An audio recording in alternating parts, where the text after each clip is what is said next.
Busquem l'altura dels triangles. Per buscar les altures d'un triangle ens caldrà una escaire o un cartabó i, evidentment, un triangle. L'escaire i el cartabó són aquests regles triangulars. Aprofitarem aquests dos regles que tenen un angle recte i això ens ajudarà a dibuixar una línia perpendicular que vagi des de la base del triangle fins al vèrtex oposat.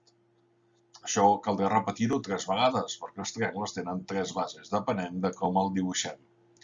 Si ho fem bé, les 3 altures es trobaran en un punt. Aquest punt s'anomena ortocentre. Fixem-nos en l'exemple.